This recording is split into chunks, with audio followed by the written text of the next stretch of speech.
Part 7, how I become HIV positive from at the age of 15 to age 37.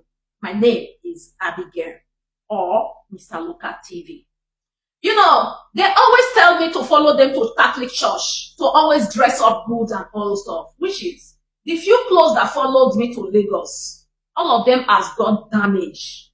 There is no replacement. Even seeing my own menstruation as a woman, as a young girl then, is part of those clothes that I tear. This is the one that I know that it has already damaged, and use it for my menstruation period. Then they always ask me to dress and follow them to the Catholic church. When I tell them that I do not have clothes, they will say it's by must. I have to follow them, even if that I am naked. They do not care. I've used needle and thread to patch all the clothes that I have, but there were some extent that even needle and thread cannot patch anything anymore. I have to wear the rags that I have to follow them to the Catholic church, which is going to Catholic church was my first time in life going to Catholic church and come back home. There were one fateful day when they wake us up in the night. They told us that we are leaving the next morning to Cameroon. I did not question them because I know that if I question them, it's going to be an hell to me. I kept quiet. Okay, they said we have to pack our things. Then the next early morning, there is a driver waiting for us in the front of the gate. I said there is no problem. Everybody said there is no problem. Then that fateful morning, the driver really came. Then he now took all of us inside the bus. Then we started driving.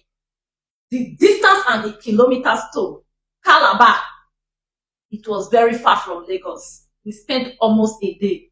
I could remember that we passed through, I cannot remember the name in Igbo land, okay? The name of the state. We passed through all of them until we get to Calabar State, that port that is in Calabar. When we now get to Calabar State, that is where another drama started. The ship that's supposed to take us to Cameroon, it was not working. It was not working. We spent 2 weeks inside the ship in Calabar. We were still eating once a day because inside the ship, sometimes they cook, sometimes they do not cook. To go out from the ship, especially if you want to go out, you go out early in the morning because when the water is rise, then you can go out. But if the sun starts coming, what are they calling it? The sea will start drying down.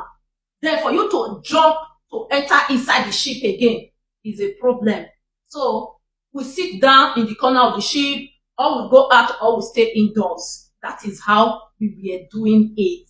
Let's go to part 8 of this story. The reasons why I am cutting them short, guys. I don't want the story to be too long because more than 3 or 4 minutes, it will be too long. Let's go. This is my true life story. What I passed through.